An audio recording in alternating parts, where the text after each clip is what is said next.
네. 두 번째 안건은요, 필리버스트. 이름도 어려워요. 네. 필리버스터. 네. 필리버스트를 하는 게 필리버스터입니다. 네. ER이죠. 네. 필리버스트의 어떤 뭐랄까요. 순기능이라 그래야 될까? 난 이번에 이렇게 통쾌한 필리버스트를 처음 봤어요. 네.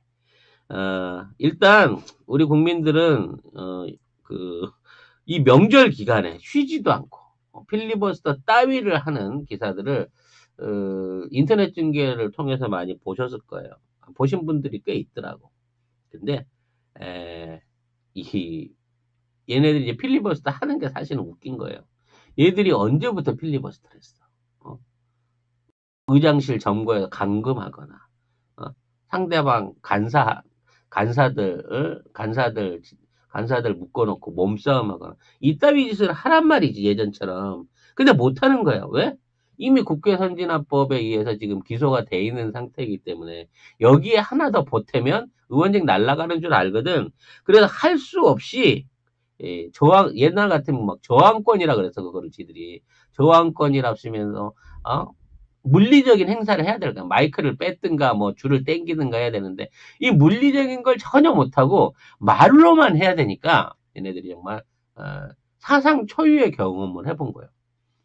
늘 자기들이 강행하고 뭐 이런 것만 하다가 저지하기 위해서 필리버스트라는 거를 처음으로 해본 거예요. 근데 이게 아주 가관인 거야, 가관. 원래 필리버스터는 그 어떤 다수당의 어떤 법안 처리를 막기 위해서 의사 진행을 방해한다 뭐 이런 목적으로 만들어졌는데요. 이 필리버스터를 처음 시작한 건 아시다시피 민주당이잖아요. 네.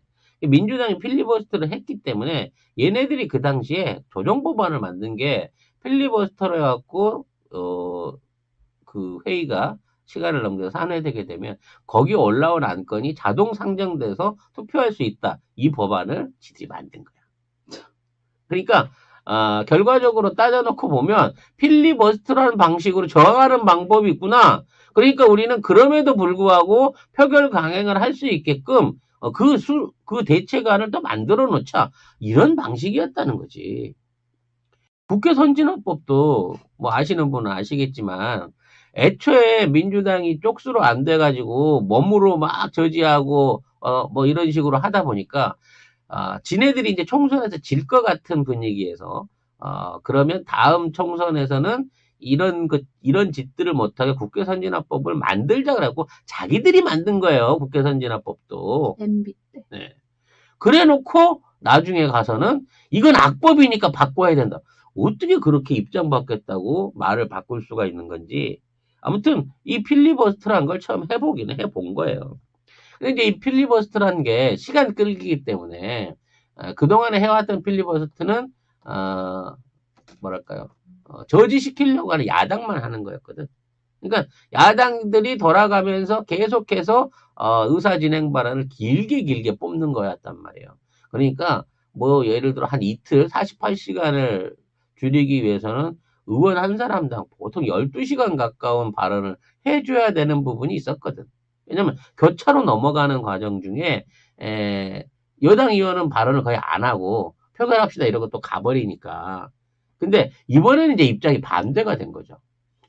야당이 필리버스터를 한다고 하는데 여당도 같이 거기에다가 지지를 위한 연설을 같이 붙인 거예요. 그러니까 니네가 이게 안 된다고 하지만 우리는 이게 된다는 점을 설명을 해줄까 하고 맞불 토론을 붙여버린 거란 말이지.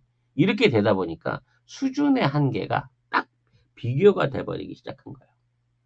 즉 전애들이 하는 필리버스터는 논리도 없고 예의도 없고 막말에 무조건 정부 비판에 뭐 제대로 들을 게 없는 필리버스터인 거고 정부 비판을 논리적으로 하면 좋죠. 근데 논리적이지 않죠. 이 사람들이 한 번도 논리적인 거를 해본 적이 없고 뭔가 이렇게 길게 생각을 하고 긴 연설을 할 수 있는 지능이 안 되는 사람이구나 라고 하는 거를 여실하게 보여줘 버리는 거예요. 너무 비교가 된 거야. 먼저 했던 이 야당 의원과 그 사람의 얘기를 받아가지고 후속 해설을 해주는 여당 의원의 수준차와 발언 내용들이 너무 차이가 나다 보니까 심지어 TV가 이거를 중계를 끊어버린 거야. 쪽팔리거든. 아니 근데 일단 방법을 잘 이해를 못 하신 것 같아요. 중간에 화장실 가고 싶으시다고 막 그러고. 화장실도 갔다 왔어요. 원래는 화장실 가는 동안 의장이 이걸 잘라버려야 됩니다. 의원이 그 발언이 중계됐기 때문에. 그게 예, 규정이에요. 그게 규정이거든. 근데 의장도 쫀 거야. 막 저 지역구 세습했다 그러지, 막 쌍욕 해대지, 무슨 뭐 좌파의 앞잡이라고 막 욕해대지 그러다 보니까 거기서 그것까지 못하게 잘라버리면 더 큰 욕을 먹을까봐 그걸 또 봐줬어. 이것도 규정 위반이야. 사실 따지고 보면. 그래서 이런 국민 공감대를 형성 못하는 필리버스터와 거기에 반론으로 들어가는 대안 설명이 같이 들어가다 보니까 이게 야당이 생각했던 저지 기능도 제대로 안 될 뿐. 어차피 저지 안 되게끔 필리버스터 끝나면 상정되게끔 돼 있으니까 법안이. 저지도 제대로 못한 상태에서 자기네 당원들의 수준만 보여주면서 오히려 이 기간 중에, 그러니까 필리버스터 이틀 하는 기간들 중에 중도파에 있던 일종의 선거법을 비롯한 패스트트랙 처리에 대한 지지 여론이 확 올라가 버렸다. 중도파 30% 중에 10% 이상이 찬성으로 돌아서면서 지금 패스트트랙 말하자면 강행 처리에 대한 지지 의사가 50%를 넘어서 55%에 가깝게 또 올라가고 있다는 거예요. 결국은 지들이 지들 수준 보여주면서 이른바 잠잠했던 중도층들한테 자기들의 민낯을 보여줍니다. 민낯을. 아마 여당의 지지층들도 말은 못해서 그렇지 그 내용들을 봤다 그러면 그래도 내가 알던 그 자한당의 의원 뭐 3선 의원, 5선 의원, 뭐 최고위원 하던 사람들의 수준이 이거밖에 안 되나? 라고 하는 데 대해서 자괴감을 느꼈을 거야. 어? 내가 미는 사람이 이거밖에 안 되느냐? 라고 하는 게 말하자면 여실하게 드러나 버린 역풍을 맞았다는 거죠. 이 필리버스터가 진행되는 과정 중에 유일하게 자리에 없었던 사람. 사실 필리버스터 진행 중에 여당도 물론 들어줄 의무가 없어서 그랬을 수도 있습니다만 자당인 야당의 의원들도 대부분 자빠져 있거나 그 자리를 비우고 있었어요. 의사당 내부가 거의 텅 비어 있었고 그냥 죄 없는 국회의장과 국회 비의장만 교대로 그냥 그거 하는 거 뒤에서 듣고 있는 거야. 정말 곤욕이었을 거예요. 그거 들으면서 자기 욕을 툭툭 하고 있는데 그 상황을 보고 있던 문희상 국회의장 병이 안 날 수가 없겠구나. 전 100% 화병이 했구나 싶은 생각도 들어요. 그거는 이걸 이 사태까지 무리하게 끌고 온 또 국회의장님의 또 일종의 하나의 귀책이 있다는 것도 좀 생각을 하세요. 근데 아무튼 이 과정 중에 사라진 사람이 있습니다. 사라진 사람. 누굴까요? 황 대표? 네, 우리 황 대표가 지병을 이유로 이 양반은 어떻게 자기 분리할 때만 이렇게 몸이 잘 아파. 지병을 이유로 여의도에서 투쟁하다 내가 몸이 너무 힘들어서 필리버스터 기간 중에 병원에 입원함으로써 거길 빠져나간 거죠, 의사당. 물론 의원 아니잖아. 대표인데 의원이 아니기 때문에 뭐 안 봐도 된다고는 할 수도 있지. 근데 일국의 당 대표가 그것도 제일 야당의 대표가 자당 의원들이 필리버스터를 하고 있는데 나 몸이 아파서 나 도저히 여기 못 있겠어. 그리고 특별한 해명도 없이 병원에 가버리는 상황.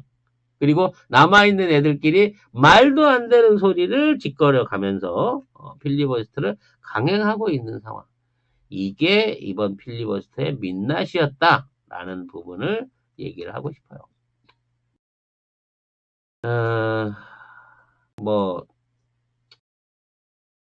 여러 의원들 중에 이제 히트 쳤던 의원들이 꽤 있습니다만, 의원들의 발언을 일일이 다 점검할 필요는 없을 것 같고요.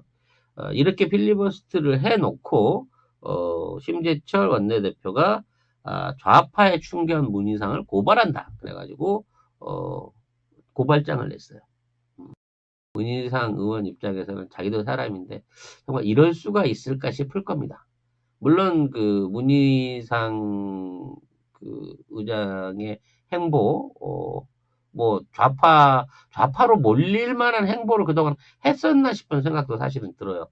선거법에 관련된 부위도 한 달 이상을 미뤄줬었고, 가급적이면 어떻게든 타협을 통해 갖고 끌어나가기 위한, 저는 나름대로 오히려 중도 내지는 약간 중간 우측의 스텝을 밟아줬다고 생각하는데, 거기에 대해서 심재철이 고발을 때렸단 말이죠. 네.